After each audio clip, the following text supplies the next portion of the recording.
അറിയുമോ? അനുഭവസ്ഥർ പറയട്ടെ. ഇത് കിടങ്ങഴം മുഹമ്മദ് അലി സഖാഫി. അപ്പോ ഈ ഹാസിലായിട്ടുള്ള ഇത് പറഞ്ഞു കഴിഞ്ഞാൽ ഇപ്പൊ അത് നമുക്കതിലുള്ള വെച്ചാൽ സമസ്ത നേരത്തെ തീരുമാനത്തിന് നമ്മളിപ്പോ ഒരു പുതിയ തുടങ്ങണ്ടല്ലോ എന്നുള്ളതൊക്കെ ഞാൻ അങ്ങനെ അതിനെ കുറിച്ച് പറയാറുണ്ടായത്. അപ്പൊ അതാണ് നേരത്തെ നമ്മൾ പറഞ്ഞു കഴിഞ്ഞിരിക്കുന്നത്.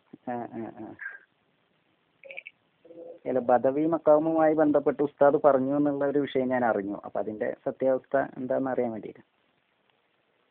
ബദവി മക്കാമിന്റെ വിഷയം എന്ന് പറഞ്ഞു കഴിഞ്ഞാൽ നമ്മള് ഹാസിലായിട്ട് ഇങ്ങനെ ഒന്ന് ബന്ധപ്പെട്ടു. അങ്ങനെ ബന്ധപ്പെട്ടപ്പോ മൂപ്പരിങ്ങനെ അവിടെ പൂനൂരുള്ള സമയത്താണ്. പിന്നെ പൂനൂരുള്ള സമയത്ത് വന്നപ്പോ അവിടുന്ന് എന്ത് ചെയ്യും, മൂപ്പര് സിയാറത്തിലൊന്നായിട്ട് പോകും.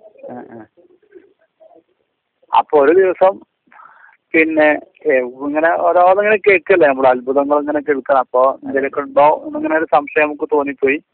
അങ്ങനെ ഒരു ദിവസം പിന്നെ ബദവി മക്കാമുക്ക് പോണ കൂട്ടത്തിൽ പോയി ഞങ്ങള്. ഞാൻ മാത്രല്ല വേറെയും കുറെ ആളുകളുണ്ട്, വലിയ പ്രമുഖരായ ആളുകൾ തന്നെ ഉണ്ട്. ഞാനാണെങ്കിൽ ഇതിന്റെ ഇടയ്ക്ക് ബദവി മക്കാമ് പോയിട്ടില്ല. അപ്പൊ ഒന്ന് അവിടെ സിയാറത്തും ചെയ്യാം. സിയാറത്ത് ചെയ്യാൻ അത്യാവശ്യം നല്ല ആയിക്കോട്ടെ, എന്നാ അതൊരു നല്ലതാണല്ലോ എനിക്കാണ് പോണത്. അങ്ങനെ എത്തിയപ്പോ അവിടെ കുറച്ച് ആളുകളുണ്ട്. അങ്ങനെ ചെന്ന് പിന്നെ ആളുകൾ ഇങ്ങനെ പ്രകൃതി ആദ്യം സാധാരണ തുടങ്ങിയ കുറച്ച് ഇതൊക്കെ പറയും. അങ്ങനത്തെ കുറെ ആളുകളെ ചരിത്രം അതിന്റെ കൂട്ടത്തിൽ പിന്നെ മൂപ്പര വിഷയങ്ങളൊക്കെ ഇങ്ങനെ പറഞ്ഞിട്ട് ഇങ്ങനെ പോകലാം. അങ്ങനെ പറഞ്ഞുകൊണ്ട് നിൽക്കുന്ന സമയത്ത് ഒരു താഹ ഷെയ്ഖിന്റെ കഥ പറഞ്ഞു. താഹ ഷെയ്ഖിനെ താനൂര് കടപ്പുറത്തുനിന്ന് കണ്ടതും ഏറ്റി പോയതും അങ്ങനെ ആ ഏറ്റ് ആകാശത്തേക്ക് ഇങ്ങനെ പൊന്തിക്ക് പോയതൊക്കെ ഇങ്ങനെ കൊണ്ടുപോയതും അങ്ങനെ കുറെ സംഭവങ്ങൾ പറഞ്ഞു. പിന്നെ ആ കൂട്ടത്തിൽ പറഞ്ഞു ഇരിക്കുന്ന മഹാൻ പിന്നെ കടലില് 5 കിലോമീറ്റർ താഴെയാണ് നിലകൊള്ളുന്നത്. കടലില് 5 കിലോമീറ്റർ താഴെ കടലിലാണ് നിലകൊള്ളുന്നത്. ഈ കാണുന്ന സ്ഥലത്തല്ല മുപ്പരതുള്ളത്.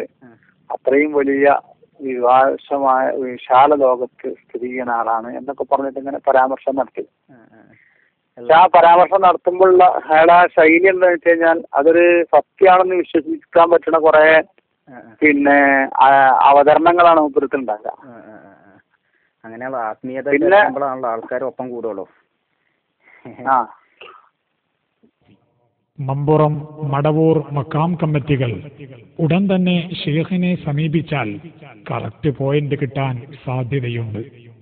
കാസർഗോഡും കോഴിക്കോടും ലക്ഷങ്ങളുടെ വിസ തട്ടിപ്പ് നടത്തി യുപിയിലേക്ക് വണ്ടി കയറിയത് എന്തിനായിരുന്നാവോ? അന്ന് ഇടനിലക്കാരായി പ്രവർത്തിച്ചവർ ഇപ്പോഴും സംഭവം അയവിറക്കുന്നുണ്ട്. മടവൂർ, മച്ചക്കുളം, പുല്ലാളൂർ, പാലക്ക്, തരപ്പാറ തുടങ്ങിയ പ്രദേശത്തുകാർക്കറിയാവുന്ന പച്ച യാഥാർത്ഥ്യങ്ങളാണ് ഇതെല്ലാം. ഏതായാലും അണ്ടോണ മുസ്ലിം തങ്ങളെയും ചില അശ്വനിമാരെയും ഓർക്കുന്നത് നന്നായിരിക്കും. ഇതെല്ലാം പുറത്താകുമെന്ന് ഭയന്ന് താങ്കൾ കുരുവട്ടൂരിലെ പ്രഭാഷണങ്ങളിൽ ഇപ്പോൾ തന്നെ മുൻകൂർ ജാമ്യം എടുത്തു തുടങ്ങിയത് ഞങ്ങൾ അറിഞ്ഞിട്ടില്ലെന്ന് ധരിക്കേണ്ട. ബടായി പറയുമ്പോൾ തന്നെ ശ്രദ്ധിച്ചാൽ മതിയായിരുന്നല്ലോ. അടുത്ത വെല്ലുവിളി ഇങ്ങനെ കേൾക്കാം. കുട്ടിയസൻ മുസ്ലിയാരെ അടുത്തേക്ക് അതാ ആലുവ ത്വരീഖത്തിന്റെ ഏജന്റിന്റെ ഖലീഫന്റെ അടുത്തേക്ക് ആളെ പറഞ്ഞേച്ചു. തെളിയിക്കത്. ചൂടാകാതെ സാർ, ഒരു സെക്കൻഡ്. അനുഭവം സെയ്ദലവി സഖാഫി പുളിയക്കോട് പറയട്ടെ. അസ്സലാമു അലൈക്കും. ഞാൻ പുളിയക്കോട് സെയ്ദലവി സഖാഫി എന്ന് പറയുന്ന ആളാണ്. ഞാൻ മുക്കം കുമാനല്ലൂർ എന്ന് പറയുന്ന സ്ഥലത്ത് മദ്രസ മുഅദ്ദിനായിട്ട് ജോലി ചെയ്തിരുന്നു. അവിടെ ആഫിദ് എന്ന് പറയുന്ന ഒരു വ്യക്തി കുറിച്ച് കൊണ്ട് കുറേ സക്കാഫിമാര് വലിയ എന്നൊക്കെ പറഞ്ഞിട്ട് വലിയ കറാമത്തൊക്കെ ഉണ്ട് എന്ന് പറഞ്ഞിട്ട് ഇങ്ങനെ പ്രചാരണം നടക്കുകയുണ്ടായി. അങ്ങനെ ഞാൻ 3-4 പരിപാടിയിൽ പങ്കെടുത്തിട്ടുണ്ടെങ്കിൽ ഞാനതിൻ്റെ ആളൊന്നും ആയിട്ടില്ല. അങ്ങനെ ആളുകൾ ഇങ്ങനെ എൻ്റെ കൂടെ വന്നപ്പോൾ ഞാൻ കൂടെ അങ്ങനെ പോയിട്ടേ ഉള്ളൂ. അങ്ങനെ ഞാൻ ജോലി ചെയ്യുന്ന സ്ഥലത്ത് ആ മഹല്ലത്തിന്റെ സെക്രട്ടറി അനിയൻ സിദ്ദീഖാണ് അദ്ദേഹത്തിന്റെ പേര്. അദ്ദേഹത്തിന്റെ കയ്യുമ്മൽ ഒരു ചൊറി ഇങ്ങനെ ബാധിച്ചു. അങ്ങനെ പല ചികിത്സ നടത്തിയിട്ട് ഫലം കിട്ടാതെ ആയപ്പോൾ ആഫിദിന്റെ അടുത്ത് ചെന്ന് പറഞ്ഞപ്പോൾ ആഫിദ് പറഞ്ഞു, അതിനുള്ള മരുന്ന് കീശ്ശേരി കുട്ടിയസ് മുസ്ലിം എന്ന് പറയുന്ന വ്യക്തിന്റെ അടുക്കലുണ്ട്. അദ്ദേഹം ഖിദർ നബിയെ കണ്ട് മുസാഫാത്ത് ചെയ്ത ആളാണ്. അതിനുള്ള പരിഹാരം അവിടെ പോയാൽ കിട്ടുമെന്ന് ഈ സിദ്ദീഖിനോട് പറഞ്ഞു. അങ്ങനെ സിദ്ദീഖിനോട് അയാളെ വീട് എവിടെയെന്നൊക്കെ അന്വേഷിക്കുകയും അപ്പോൾ ഞാൻ വഴിയൊക്കെ പറഞ്ഞു കൊടുത്തു. അപ്പോൾ യസ്മലി എന്ന് പറയുന്ന ആള് പിഴച്ച ത്വരീഖത്തിന്റെ ആളാണ്, നമ്മൾ ഉസ്താദന്മാരൊക്കെ പറയുകയും അങ്ങനെ ഞാൻ മനസ്സിലാക്കുകയും അതിനെ ഞാൻ എതിർക്കുകയും എന്നോട് പറഞ്ഞ ആളുകളോട് ഞാൻ അത് എതിർത്ത് പറയുകയും ചെയ്തു.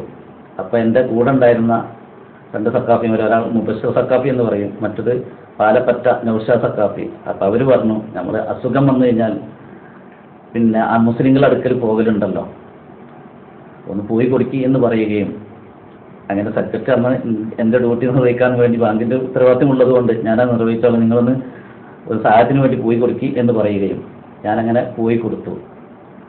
അങ്ങനെ കുട്ടിയസൻ മുസ്ലിയുടെ വീട്ടിൽ ചെന്നു.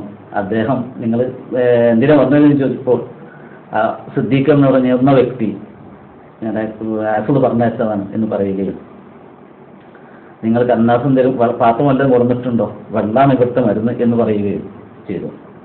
അങ്ങനെ പാത്രമൊന്നും എടുക്കാതായപ്പോൾ ഞങ്ങൾ കീശ്ശേരി മുഹമ്മദ് മുസ്ലിം എന്ന് പറയുന്ന ആളെ അന്ന് അദ്ദേഹം മരിക്കുന്ന ഒരാഴ്ച മുന്നേ ഞങ്ങളവിടെ ഈ സമയത്ത് അവിടെ പോയി. അപ്പോൾ സിദ്ദീഖ് എന്ന് പറയുന്ന വ്യക്തി പറഞ്ഞാൽ മൂല്യരെ കണ്ടിട്ട് നമുക്കൊന്ന് കാണും ചെയ്യാം, പാത്രം വാങ്ങുകയും ചെയ്യാമെന്ന് പറഞ്ഞു.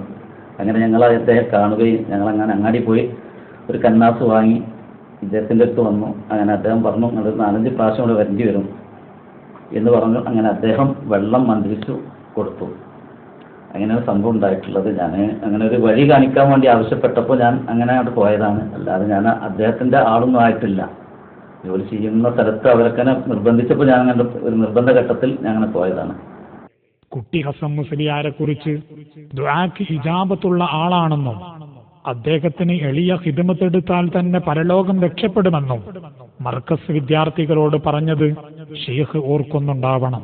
ഞങ്ങൾ നേരിട്ട് ചെന്ന് ആലുവയുടെ ഖലീഫ കുട്ടി ഹസൻ മുസ്ലിയാരോട് കുരുവട്ടൂരുമായുള്ള ബന്ധത്തെക്കുറിച്ച് ചോദിച്ചു. സലാം പറഞ്ഞേക്കാറുണ്ടെന്നും ദുആ ചെയ്യിപ്പിക്കാൻ ആളെ വിടാറുണ്ടെന്നും നല്ല ബന്ധമാണെന്നും വീട്ടിൽ വരാറുണ്ടെന്നും ഖലീഫ സാക്ഷ്യപ്പെടുത്തി. അടുത്ത ബന്ധമില്ലാതെ സഹോദരിയുടെ വിവാഹത്തിന് താങ്കൾ ഖലീഫയെ ക്ഷണിക്കില്ലല്ലോ. നൗഷാദിനെ മനസ്സിലാകുന്നുണ്ടോ? ഇനി വെളിയങ്കോട് ഉമർ ഖാലിയുടെ ഖബറിൽ നിന്ന് കിതാബ് പൊങ്ങി വന്നത് നേരിൽ കണ്ടു എന്ന് പറയുന്ന മുരീദ് അൻവരി ചോദ്യം വന്നപ്പോൾ ഉരുളുന്നത് കേൾക്കുക.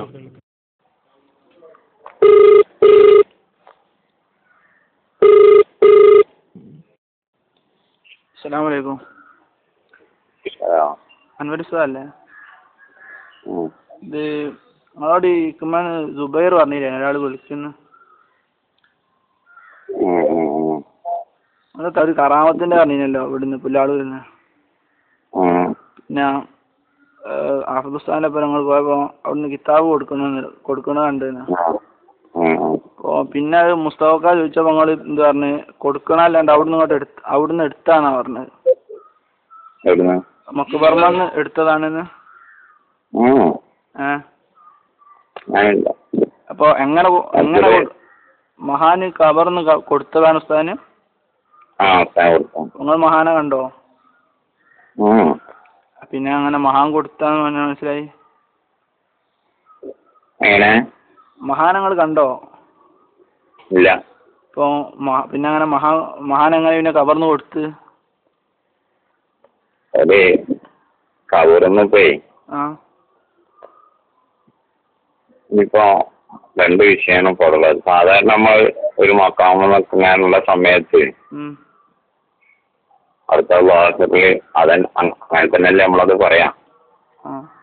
ആ മക്കാമെന്ന് അവിടെ പെട്ടെന്നൊരു കിതാബ് അവിടുന്ന് ഒരാളോട് ഇങ്ങനെ വാങ്ങണതായിട്ടും അത് തിരിച്ചു കൊടുക്കുന്നതായിട്ടും ഓരോ സംസാരിക്കുന്നതായിട്ടും സംസാരിക്കാൻ കേട്ടു. അപ്പൊ മഹാന്റെ സംസാരങ്ങൾ കേട്ടോ? മഹാന്റെ കേട്ടോ? അപ്പൊ കിതാബ് കൊടുക്കുന്ന ഇങ്ങനെ പറയുന്നുണ്ടോ? പിന്നെ ഈ കിതാബ് എങ്ങനെ എന്തൊക്കെയോ സംസാരിക്കുന്നുണ്ടോ? അന്നത്തെ നമുക്ക് അങ്ങനെ. അപ്പൊ ആഫിദ് ഉസ്താനെ ഇപ്പൊ എങ്ങനെ എന്നിട്ട് കിതാബ് കൊടുത്തത്? എങ്ങനെ ഉസ്താന്റെ കൈമലേക്ക് എത്തിയ കിതാബ്? അതിപ്പോ എന്താ ഒരാളൊന്ന് കൊടുത്താൽ ഓരോ നമ്മളിപ്പോ ഞങ്ങൾ കിതാബ് എന്റെ കൈമലെത്തില്ലേ? അപ്പൊ ഞാൻ തന്നാലല്ലേ, അപ്പൊ ഞാൻ തരാൻ ഒരുപാട് മാർഗം ഉണ്ടല്ലോ. അതെ, മാർഗം പക്ഷെ അതന്നെ അവിടുന്ന് ഓല് കൊടുക്കുന്ന ഞമ്മക്ക് അവരെ കാണാനുള്ള കണ്ടാൽ ആ സമയത്ത് നമുക്ക് ഹിജാബായിന്നല്ലേ ഉള്ളൂ. അപ്പോ കിതാബ് ഇപ്പൊ നിങ്ങൾ ഖബറിന്റെ ഉള്ളിൽ നിന്ന് ഇങ്ങോട്ട് വന്നതോ അല്ലെ ഖബറിന്റെ മുകളിൽ നിന്ന് കിട്ടിയതോ? അപ്പൊ അങ്ങനെ നിങ്ങളെങ്ങനെ കണ്ടത്? അവിടെ ആ മക്കാമ് നമുക്കറിയാലോ, അവിടുന്ന് ആ കിതാബിന് അവിടെ ഉണ്ടായിട്ടില്ല അതായിരുന്നു. അപ്പം അവിടെ അങ്ങനെ കിതാബാരും വെച്ച് പോകാനല്ലോ അത്. ചിലപ്പോ ആരോ വെച്ച് മറന്നതൊക്കെ കാണുമെങ്കിലോ ജിയാറത്തിന് വന്നാല് അതിനവിടെ കാണില്ലേ? അപ്പൊ ഉസ്താദ് എടുത്തില്ലേ? ഉസ്താദ് തിരിച്ചു കൊടുത്തല്ലോ. തിരിച്ചു കൊടുത്തല്ലോ മഹാൻ തന്നെ. അതങ്ങനെ തിരിച്ചു കൊടുത്തു. അപ്പൊ എങ്ങനെ കൊടുക്കണോ കണ്ട? അങ്ങോട്ട് കൊടുക്കും. അതപ്പോ നിങ്ങളെ എന്താ പറയാ, നിങ്ങളെ അത് ആ മഹാനെ കൊടുക്കണതും വാങ്ങണതും അവിടുത്തെ രൂപത്തെ കുറിച്ച് ഞങ്ങൾ ചോദിക്കാം. അത് നിങ്ങൾ പോലെ ആ ഒരു ലോകത്തിനെ കുറിച്ചുള്ള ചെറിയ അറിവുകളോടാണ് നിങ്ങൾക്ക് ഇപ്പൊ അത്ര പണ്ടിക്കേടേന്ന് തോന്നുന്നത്. അല്ല നമ്മക്ക് വലിയതൊന്നും ഇല്ല. അപ്പൊ അതുകൊണ്ടാണ് അത്ര ഉള്ളൂ. അതിപ്പോ അങ്ങനത്തെ ഉള്ളൂ. ഇപ്പൊ പിന്നെ ഇവിടെ അഹമ്മദ് കയ്യെടുത്ത് അല്ലേ? അപ്പൊ നിങ്ങൾ അത് എല്ലാവരും സംസാരിച്ചപ്പോ പിന്നെ നൗഷാദ് ഹുസൈൻ ഉസ്താദ് പറഞ്ഞല്ലോ എന്തെന്ന് ഷംസുലല്ല മയർവാടി പോയപ്പോ സലാം പറഞ്ഞത് കൂടെ വന്ന ശിഷ്യന്മാര് കേട്ടിരുന്നു പറഞ്ഞല്ലോ. അപ്പൊ അത് അങ്ങനെയൊക്കെ അത് ഒരു കാര്യം എല്ലായിടത്തും ഒരു ഇത്തിഫാക്കായിക്കോളുന്നു. നമ്മൾ പറഞ്ഞു ഇപ്പൊ മൂപ്പരെ കണ്ടില്ല, സംസാരം കേൾക്കുന്ന പറഞ്ഞില്ലേ? കേൾവി നമുക്ക് അവിടുത്തെ സംസാരത്തിന് കേൾവിക്ക് നമുക്ക് അവിടുന്ന് അവസരം കാഴ്ച കിട്ടിയില്ല. ഇതൊക്കെ ഇപ്പൊ ചിലത് എല്ലാവർക്കും എല്ലാം ഒത്തുനേരം ചിലപ്പം ചിലത് തീരെ ഒത്തിരാന്നും വരും. ഇതൊക്കെ ഈ മേഖലയിൽ അങ്ങനെയൊക്കെ പറയുള്ളൂ. അപ്പൊ കിതാബ് ഇപ്പൊ കിതാബ് പാടുന്ന നിങ്ങളിപ്പം കണ്ട് പാടുന്ന അപ്രത്യക്ഷമാണ് ഉസ്താദ് വെക്കുന്നതോടുകൂടി. അതെ അതെ. അപ്പൊ കിതാബില്ലാതെ പെട്ടെന്ന് കിതാബ് പ്രത്യക്ഷപ്പെടുകയും ചെയ്ത്. അതെ അതെ. അപ്പൊ നിങ്ങളിപ്പോ ഫസ്റ്റ് തുടക്കത്തിൽ സ്വാഗത പ്രസംഗത്തിൽ നിങ്ങൾ അധ്യക്ഷം വഹിച്ചില്ല? നിങ്ങളന്ന് പുല്ലാടിന് ഉസ്താദിന്റെ നൗഷാദിന്റെ ഉസ്താദിന്റെ മുന്നേ നിങ്ങൾ അതിനല്ലേ പ്രസംഗിച്ചത്? അപ്പൊ നിങ്ങൾ പറഞ്ഞത് മഹാനവറുകൾ കൊടുക്കുന്ന ഞാൻ നിങ്ങളെ മുമ്പിലിരിക്കുന്നവരെ കാണുമ്പോൾ എന്റെ കണ്ണുകൊണ്ട് കണ്ടതെന്നല്ലേ ഞാൻ ഉസ്താദ് പറഞ്ഞത്. കണ്ടു. അപ്പൊ കൊടുക്കണപ്പോ നിങ്ങൾ കാണാനുള്ള കഴിവ് നമുക്ക് ഉണ്ടായില്ല എന്നല്ലേ നിങ്ങൾ പറഞ്ഞത്? അതാ പിന്നെ ഞാൻ പറഞ്ഞത് മക്കാമ നിർത്താൻ അവിടെ കിതാബ് മുമ്പ് ഇല്ല, ആ കിതാബിന് അവിടെ ഉണ്ടായിട്ടില്ല. അപ്പൊ അവിടുന്ന് ഒരു കിതാബ് ഒരാളെ നിന്ന് ഇങ്ങനെ വാങ്ങണത് പോലെ പിടിക്കുന്നു, അത് തിരിച്ചു കൊടുക്കുന്നത് നമ്മൾ അതിന്റെ അപ്പുറം അങ്ങനത്തെ കാഴ്ച നമുക്ക് കിട്ടുന്നുണ്ട്. അപ്പൊ അതന്നെ നമ്മളെ മക്കാമെന്ന് കൊടുക്കുകയാണെങ്കിൽ അങ്ങനല്ലേ. ഇനി സുന്നി ഗ്ലോബൽ വോയിസിന്റെ അനുഭവം കോട്ടൂർ ഇബ്രാഹിം സഖാഫി പറയട്ടെ. അന്ന് കൂട്ടത്തിലെടുത്ത തീരുമാനം എന്താ? സമസ്ത കേരള ജംഇയ്യത്തുൽ ഉലമ ഈ വിഷയത്തിൽ നമുക്കൊരു തീരുമാനം പറഞ്ഞു തരാൻ വേണ്ടി